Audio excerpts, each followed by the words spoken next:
It's 8 p.m. in Banjul. This is the News Force, the headlines. President His Excellency Adama Barrow hold talks with Mama Kande, leader of the opposition GDC party. State withdraws criminal case against two alleged murderers of late Mahawa Cham and Suleiman Dao. Leaders of countries along the Nile River prepare to meet in Kampala to discuss issues of common interest.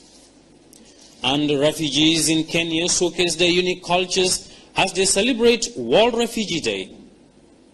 These and other stories come ahead in this half hour of the 10 o'clock news. I am Momodin Jai.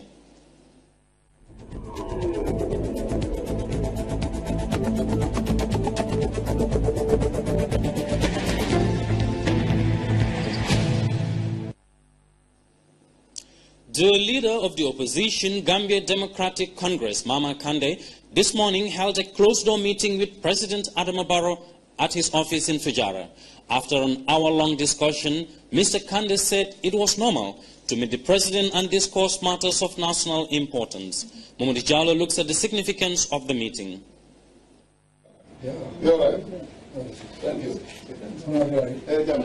It was all smiles and pleasantries as President Barrow met the leader of the opposition GDC, Mama Kande, at his office. Two are no strangers to each other, having been on opposite sides of the political divide for the past 2 decades. After the usual exchange of greetings, they settled up business behind closed doors. After almost an hour of discussions, Honorable Kande left with a warm handshake. Quizzed by the press about the purpose of his visit, the Jimara-born politician would not reveal much, instead insisted that he has every right as a Gambian to, in his words, meet my president. I think as a citizen, it's normal for me to come and see my president. He is the president of the Gambia, and if any issues that I think I should discuss with him, I think it's just fair for me to call to his attention that I want to meet with him and discuss important issues. It's still about our nation. But don't you think issues pertaining to the country are also important for the general public to know? Exactly. One of the leaders of the opposition leaders and the president. You will know it when the time arrives. This is the first visit by a top opposition leader to the presidency. And for Honorable Kande, it is a good move that would enhance the Gambia's democratic credentials. Every Gambian was yearning for a change, and a change for better Gambia. And I only hope that we are not going to repeat the same thing. This is a good sign that whenever I want to talk to my brother, I can call him and talk to him as a brother. This meeting has great symbolic value, and it's a break from the past when the government and the opposition treated each other with hostility and suspicion. Meanwhile, the president also received a delegation from the Blair Institute for Global Change, which is in the Gambia to offer support to the government on the priority areas of energy and the economy. The Right Honourable Jim Murphy, a former British cabinet minister, led the delegation. Well, the Blair Institute has operated in dozens of countries all over the world, across 4 continents, and we already work in 9 countries in Africa. So what we'll do is we're talking to the President, and this morning we met with 11 of the ministers from the government, such a variety of ministers, and we talked about their priorities, how they can deliver for the people of the Gambia. And so we'll take the best experiences we've got from all over the world and look to support the government here in the Gambia to deliver for the people who are so desperate for change. GRTS News. The state has withdrawn the criminal case against Swanding Kamara and Babukar Lawo Jaju at the High Court. That decision comes amid an ultimatum to either press new indictments or reconsider their case after the High Court urged state attorneys to expedite the matter. Ibrahim Jata has the details in this report. It was the only twinkle of hope in the quest to seek justice for the alleged abduction and murder of former parliamentarian Mahawa Cham and Suleiman Dao. But the state has called off that mission as they withdraw the matter against the accused persons facing trial. State attorneys came to the day's hearing with a hanging ultimatum. Earlier, the presiding judge had granted a lengthy adjournment and urged the state to either press forward with new indictments or reconsider their position. The latter, a reconsideration to withdraw the case against the accused persons, is their final decision, according to Senior State Counsel Omi Danso. The accused persons had no objection to the application for withdrawal, which was quickly granted by the presiding judge. Justice Odoma accordingly struck out the matter. In a major comeback after a long indisposition, the counsel for the accused persons, lawyer Lamin Bouch, believes the withdrawal is genuine in the want of evidence to indict. Every case is decided on the merits. The state cannot win a case without evidence. They have tried their level best with the police. Together they cannot get evidence to prosecute. So they have no choice but to withdraw the case. That's the only option. And that is the truth of, that's the justice of the case. Since February to now, it's about 6 months, almost. And the Constitution is against continued detention without trial. Yet for the victims' families, the decision sparks a spectacle of unanswered questions. Aissatou Fati is the second wife of late parliamentarian Mahawa Cham. We don't understand the grounds behind the state's decision to withdraw. We are still hoping for truth and justice to be delivered in the long run. For now, it is difficult to say anything, as this is a court ruling endorsed by the state. So we will wait and see what happens. My husband has been missing for many years now, and he left a big family of 8 children. This is a difficult day for all of us.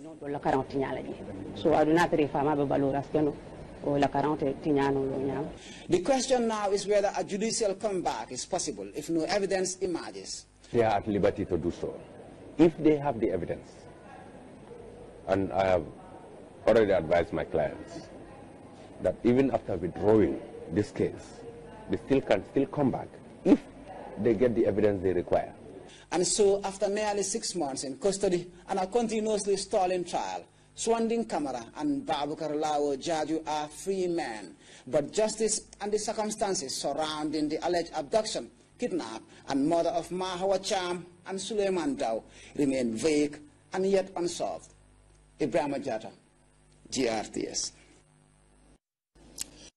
The Imam Ratib of Banjul and Secretary General of Banjul Muslim Elders today paid a courtesy call on the Director General of GRTS to extend appreciation to the state broadcaster for their efforts in promoting Islam. Modulamin Sani has the rest of the story.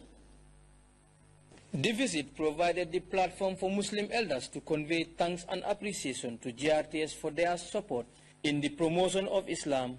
We've had a lot of Islamic activities in this month by way of education, by way of social gatherings, which is part of the religion. We've seen this on TV, and the Imam Ratib has come today to sort of anchor, to make a pronouncement in the process of the visit to the Director General, to support what has been going on and to thank you for the coverage that you have been giving of the religion, our responsibilities, and how we see Ramadan, how we are required to bring Muslims together, and a very strong promotion. The culture of promoting religion is already created, and the Imam Ratib extended gratitude to the management and staff of the state broadcaster for its good work in promoting good values through its diverse religious program. The promotion of Islam through broadcast media is one of the mechanisms that is being used to advance the teaching of the religion. GRTS has diverse religious programs on television, especially during the month of Ramadan. And during my discussions with the Imam Ratib, I have assured him of our continuous support to ensure that we give a lot of visibility to the office of the Imam Ratib when it comes to Muslim religious matters in this country. We will continue to provide coverage for the Grand Mosque of Banjul, which of course is the overall, lead office for when it comes to religious matters across the Gambia. We will continue to give a lot of prominence to the words and messages coming from the Imam Ratib and of course from the Banjul Muslim Elders Committee, especially that the Muslims are preparing for the Feast of Qur'an, that symbolizes the end of Ramadan, the Muslim holy month of Ramadan. We will continue to work with them so that all the necessary information that need to be given out to the public should be given out to the public in a timely, orderly fashion. This symbolic visit by the two Muslim elders is expected to boost the already excellent relationship between the committee and the Gambia radio and television services. وسلام على المرسلين والحمد لله رب العالمين بحرمة لا إله إلا الله لا إله إلا الله لا إله إلا الله محمد رسول الله. GRTS News. 17-year-old Modu Barham Job Monday evening arrived in the country from Dubai, where he took third in an international Quranic competition that was contested by 106 countries. Kadichu Jalo tells us more. Here at the Banjul International Airport for the Job family and the Gambian youths in particular for receiving Muhammad Barham Job, who came out third in an international Quranic competition in Dubai. Out of 106 contestants,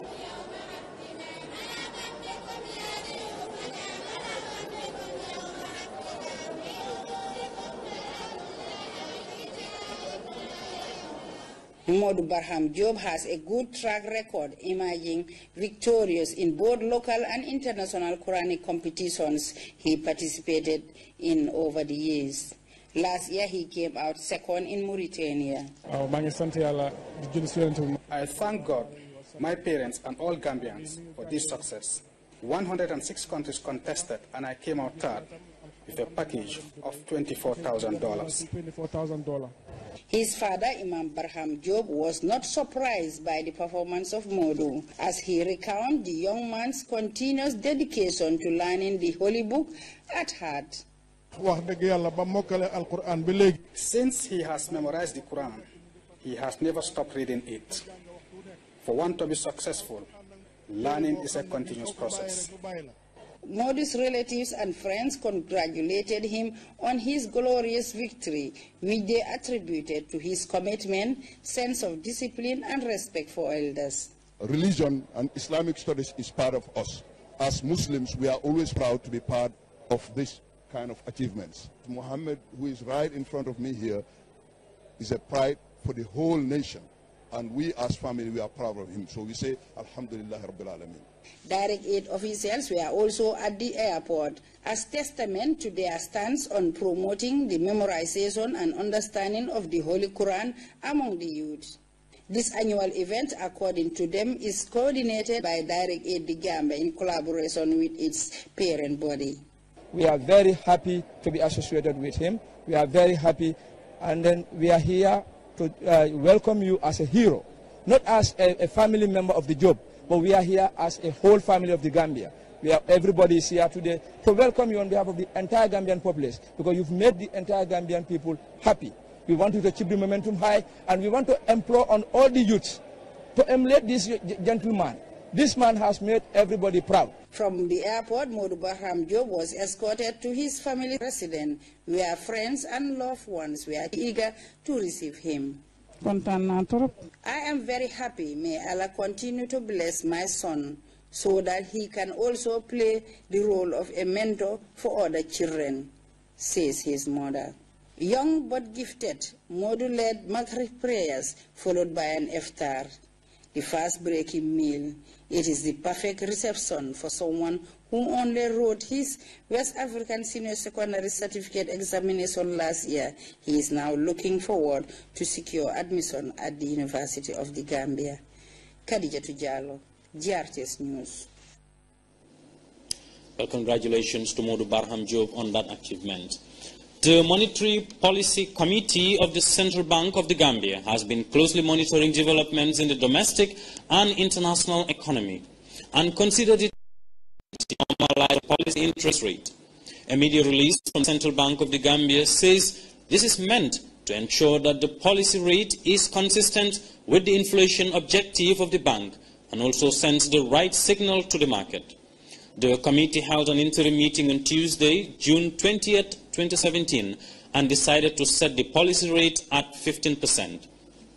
The MPC says it considered this level of the policy rate appropriate and consistent with market rates, which are significantly below the policy rate.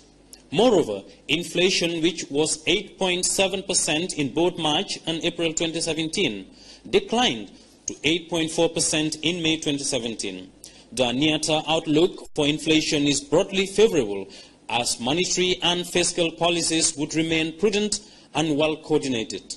Meanwhile, the committee says it will continue to monitor economic developments and stands ready to act if the economic conditions change. Stakeholders in the promotion of gender equity and participating in a 5-day forum in Kanifing designed to enhance their skills. As Winifred Nicole reports, the program is jointly supported by the Women's Bureau and UNFPA. Gender mainstreaming and analysis is the theme for the training, targeting members of the Gender Focal Point Network within the public and private sectors. The gender and women's empowerment policy is one of the blueprints for mainstreaming gender in development planning. I mean, when it was enacted and established in 2010, we expect that every ministry and department should familiarize itself with the gender and development policy.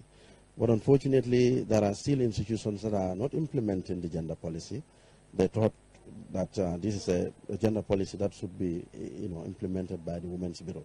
The training aims to build the capacity of participants in understanding the concept of integrating gender into national policies and programs. If we are to succeed in our fight for gender equity and equality, we should give priority in capacity building.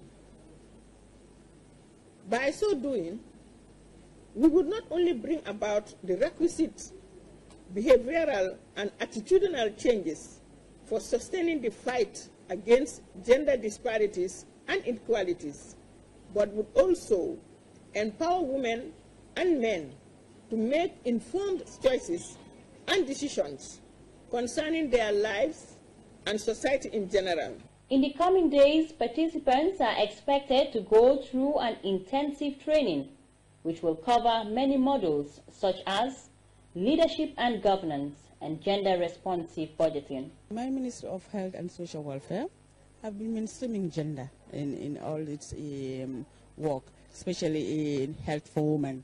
And every woman, every child concept as it relates to health. And without health, women will not be empowered, because it's quite important. And also budgeting for women, we've been doing that. And that's why we have the maternal and child health care programs. And we've given free maternal and child health services. So that's quite an example to show that Ministry of Health and Social Welfare have been mainstreaming gender.